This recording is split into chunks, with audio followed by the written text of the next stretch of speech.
Hi everybody, it's Brent with 360 Farms, and we wanted to start doing kind of a series of videos about growing elderberries. Now, I want to start out with a disclaimer. I want to talk about the way we have found the best way to do things. I don't want to refute anybody else's experience or prove anyone wrong.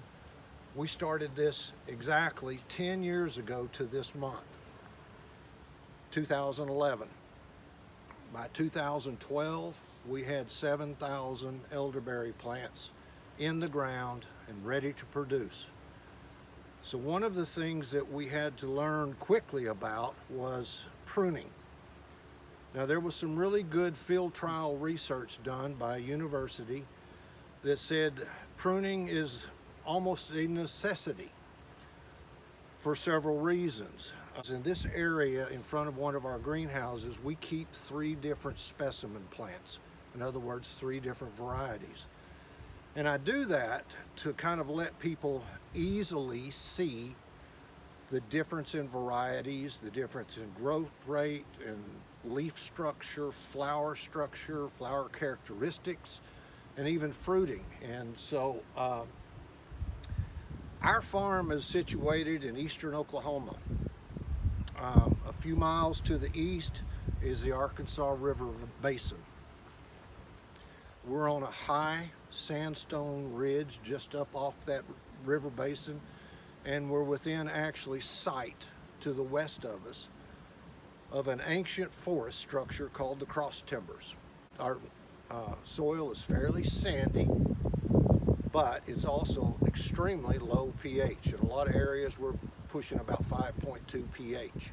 People who have done a little bit of study have heard of a variety called wildwood. We're within 10 miles of where the original wildwood variety was discovered. These plants that we have growing out here are all 3 Oklahoma natives. This one in particular is wildwood. The one in the center is a John variant that we've developed, and another one to the right of us. Now, there's a couple of things that I want you to notice about these plants.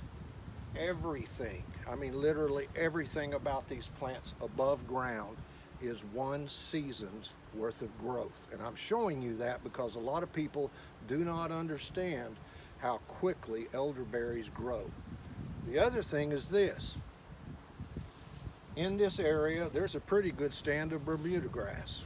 A lot of people worry about competition and things like that. This is 1 year's worth of growth, everything you see in Bermuda grass. These plants are native plants. They've learned to adapt to competition, and in a lot of cases, they actually perform better when that original native competition is in place. It's something called the mycorrhizal fungi network.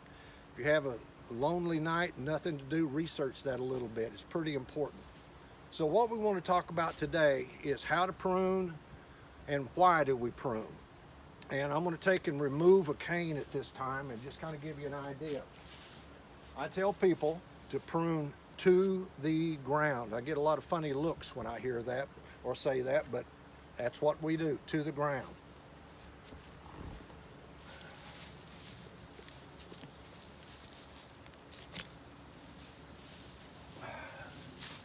I kind of want to show you what we've got here. All of these nodes coming up this cane were at one time leaves.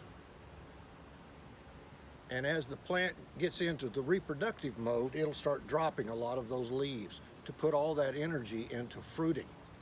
Now, when I tell people to prune to the ground here in eastern Oklahoma, this is why. If I had left some of these nodes high above the ground, we're in the middle of Tornado Alley here in eastern Oklahoma. It never fails. Sometime in April, maybe early May, we'll get a 70-mile-an-hour downburst wind. Now, if I had left those nodes above ground, when this plant starts growing rapidly in early spring, literally feet in a matter of weeks, you'll have a very, very tender shoot. That 70-mile-an-hour wind will snap that shoot off because that's a very, very fragile joint. That's why I tell people, let these things come up from the ground. I just want to kind of give you an idea about that. Now, why do we do this? Several years ago, I read about some research that was done that if you're going to be a commercial producer, you want to prune.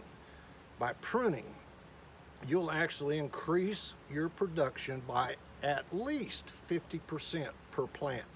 I have found that to be true. Now, let me explain why that happens. If you have a new cane that comes up that season, that cane will produce an extremely large fruit head. Some varieties even larger than others. Depending on that variety, you might even have multiple flower heads. Now, I can tell you about this variety.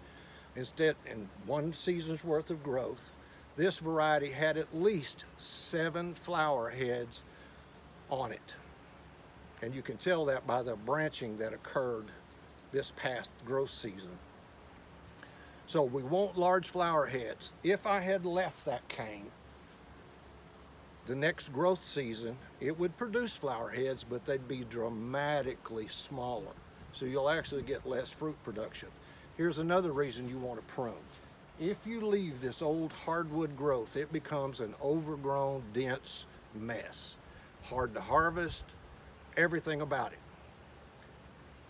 The other reason you want to do some pruning is bird depredation. I read an article many years ago about the USDA had found 68 different North American songbirds that will love to eat your elderberries. So we want to do pruning. Why? To remove the old hardwood growth. The old hardwood growth does nothing more than give a bird a perch, and that perch allows them to eat your elderberries. The way young elderberry shoots grow, rapid growth. And once that big terminal flower head gets in fruit, it starts drooping over. Very few birds can hover and eat at the same time. So we want that new growth every year instead of leaving the old hardwood growth that allows a bird a place to sit and eat your berries. We have 7,000 plants in production. That first year that I needed to prune, I was very anxious and nervous about it because we'd put a lot of time and effort into getting these plants growing. I was nervous about it. I thought I was fixing to kill 7,000 plants. So when they started growing the next season, I was amazed. It was the best thing I ever did. If you're going to plant good rooted elderberry nursery stock, you need to wait till at least the second winter before you do any pruning. That allows that dense root mat that an elderberry needs to survive. It allows it to get into place. That second winter, remove all those canes and then do it every winter after that. It's the best thing you can do for the overall health of the plant. It makes the plant much easier to harvest, and you have reduced natural depredation. Well, I had one more thing I want to tell you. So a lot of people say, well, how do you prune 7,000 plants? Surely you don't do it this way. No, I don't. I actually get to break out the big boy toys. This is a pretty good sized commercial weed eater that goes on with a harness, and it's nothing more than a specialized circular saw blade, and it cuts these elderberry canes like hot butter. And that's how we do it here. Again, I'm only telling you from our experience what has worked best for us. Good luck, and we'll have more videos in the future. Thank you.